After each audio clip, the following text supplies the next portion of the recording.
Hey YouTube, you know what? I have no idea what happened to what went on with my first video on the Prozac. So I'm talking now, I'm going into the part 2 of Prozac.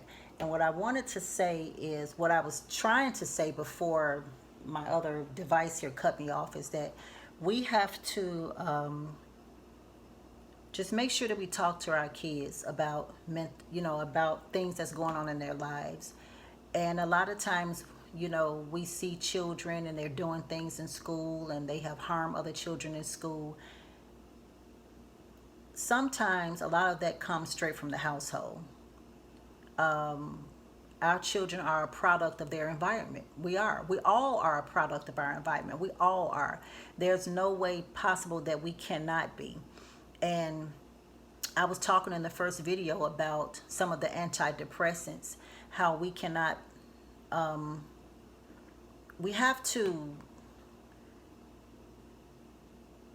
to stop being a part of the reason why our children are having mental illness issues. We have to learn to sit at the tables with them, eat breakfast in the morning, eat lunch if you can, whatever meals you can have with them, to sit down and talk about their day. Try to do that. If you can't, if you get home late in the evening, it's too late to wake the child up, you have to make sure that you have breakfast with them then. Okay, we got all these different technologies out now. Okay, if you're a workaholic and you have to be at work, what about Zooming your child on your lunch break when your child is at home for 10 minutes on your break? What about video chat? What about the duos? It's all type of ways that you can get that in, where you can say, hey baby, hey honey, hey sweetie, mom's just calling to check up on you, tell you that I love you. Did you eat your dinner? Did you eat your lunch? Let's chat for a minute. I'm on my break. I have about 5 minutes. You'll be surprised of 5 minutes, what a 5-minute conversation can actually do for a child.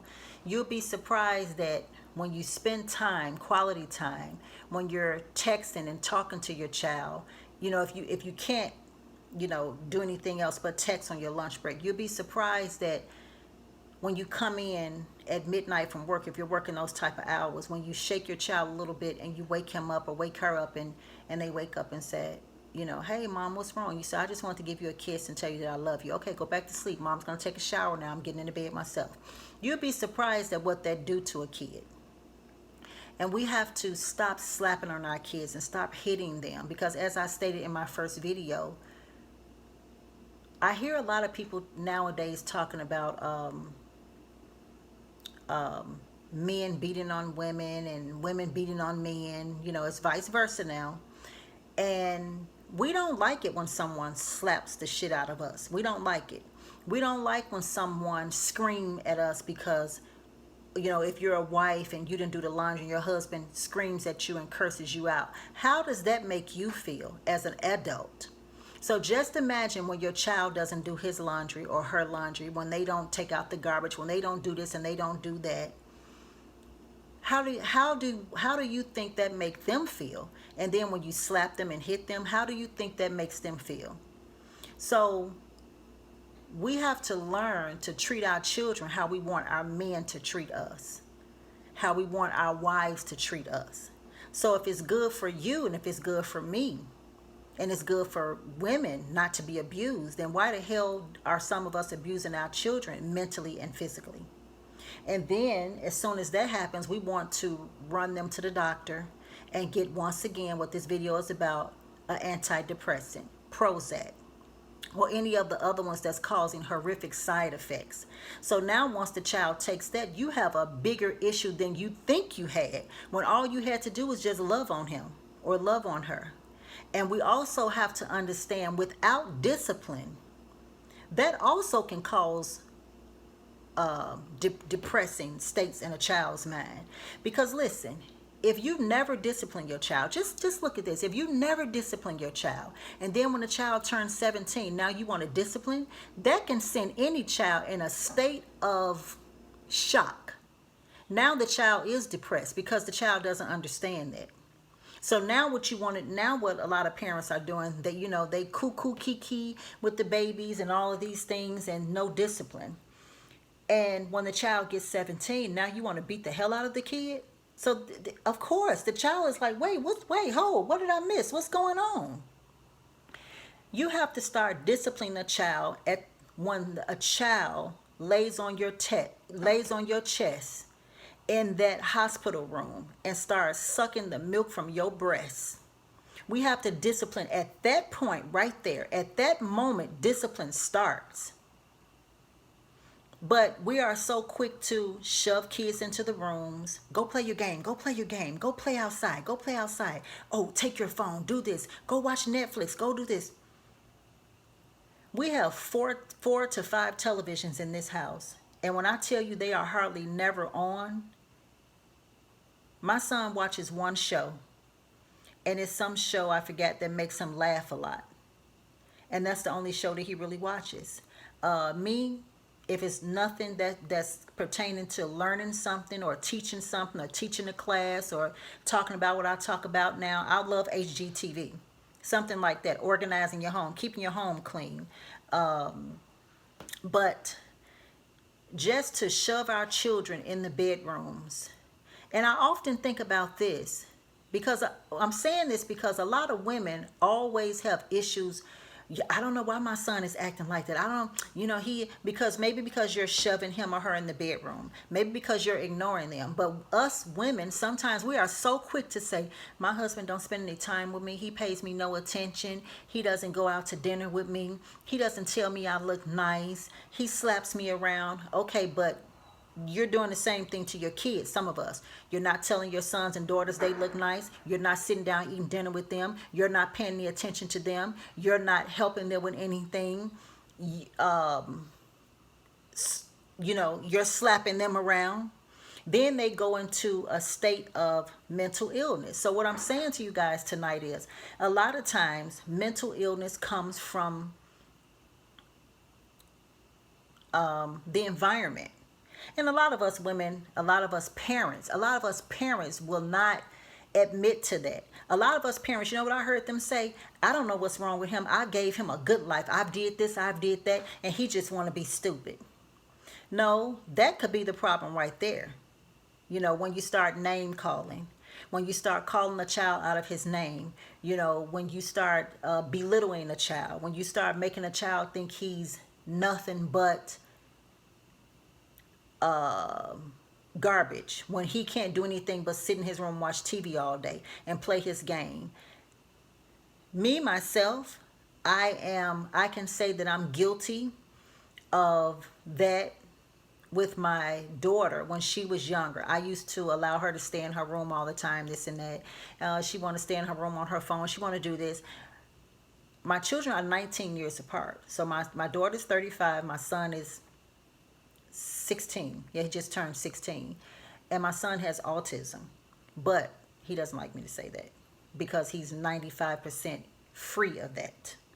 Because of how I spend time with him. Because of how I grab him and hug him even when he doesn't want me to, because he doesn't want to do that anymore. I go in his room and I check on him on a daily basis. I talk to him. I make him come out of the room. Sometimes I make him sit here with me and eat at least once a day. At least one meal a day he has to sit here and eat. Even if I'm working on the computer here and I'm still talking to him. Even if he doesn't want to talk. It's just the point of getting communication started, getting a conversation started. We have to learn to get into our kids' mind. Children are a product of their environment, even though we don't want to admit it, but they are. They are.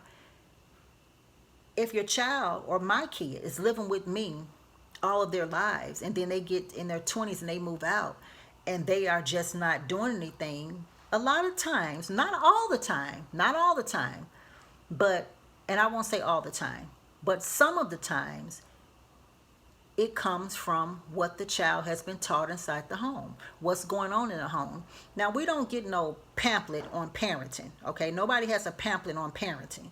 You just have to go with the flow. Oh, these little gnats are getting on my nerves. We just have to go with the flow and pray and keep the communication going. Have dinner with your kid. And us as women, we cannot stay locked up in the bedroom all day with our husbands, not even your husband, or your boyfriends, things like that. You have to come out of the damn room and spend some time with your investment. And our children are our investments. They are our investments. All the sweat and tears and after school programs and working late and overtime, and when we have children, our lives are not ours anymore. Your life belongs to your child until your child gets a certain age. So if you have invested all of these things into your child, then damn it, I'm going to do my best to make sure that my child is mentally ready. Mentally ready first. And that comes in with great food, great conversation, clean eating. Don't stop at McDonald's and Burger King on the way home because you don't want to cook. Stop. If you're going to stop and get your child a salad. And we have to also stop saying, he won't eat that. He won't eat that because you never cooked it for him. He won't eat that because you didn't teach him that. He won't eat that because you didn't put in his mind and you didn't sit down at the table with him and have a salad in the evening. So this is why he won't eat that, because you never taught him how to eat that. And a lot of times it could be too, maybe because we didn't get that when we were coming up. A lot of us was raised up on meat. A lot of us was raised up on toxic food, period, because that's all of our parents knew. But when you get older, when you know better, you're supposed to do better. So we have to look at how we don't want our kids to go in that frame of mind. We don't want that. We don't want our kids to be on antidepressants. And really, the antidepressants for a kid can just be plain loving him, spending time with him. Let your boyfriends go for a little while. Let your husbands go for a while. You got to take care of your kids. And then us as women, we have to learn to take care of ourselves, because listen, if mama ain't right, ain't nobody right. If mama pissed off and mad, the whole household is just messed up, okay? So as a woman, you have to take one day to take care of yourself, love on yourself, hug yourself, do your facials, your manicures, your pedicures, dye your hair, like I got to go do mine. Do everything that you need to do for self. Once self is good, then the household is good. Once self is good, you can raise your child the way, to the best of your ability. Let's put it that way. And this video is not to come down on anyone. This video is basically because when I think back on things over the years and things that I've seen, and I always do a video about it. It's nothing that I've probably seen like today or yesterday or last week or last month. I am 54 years old and I have seen some things that's unbelievable.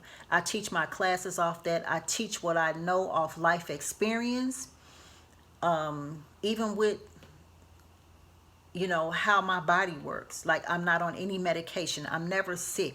I haven't had the flu in over... I haven't had the flu in about 22 years or 20 some years. I haven't had a cold. God, I don't know. I haven't had a cold maybe in 30 years. And it's because of how I think, what I eat, how I feel, how I treat people, just my thoughts, period.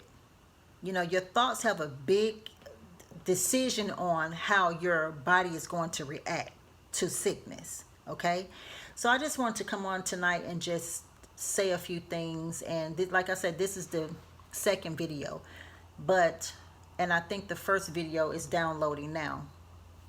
And in the first video, I told you guys what some of the herbal antidepressants could be. I just told you about what we can do to help our kids not become that way, as much as we can help them, and the things that we can do to help them overcome some of the mental illness and maybe not get to that point. But I'm going to go down the line again with the herbs that can help antidepressants. Children that's depressed, not just children, us as well. You got ginkgo, St. John's wort. We have kava, lavender, ashwagandha. What is another one? Chamomile, valerian root, lemon balm, passion flower. I like that one, and holy basil. Those are some of the herbal antidepressants without side effects. Okay, so with that being said, I'm going to go and get off of here and finish a little workup that I have. I'm not going to work too late tonight because I was up last night till 4 a.m. in the morning. Okay, so if you like this video, please like, subscribe, comment, share, and hit your notifications button so that when I do videos again, you can get them and you can come on. Even if you don't do it right then, you can come on later. At least you know I have put up a video, okay?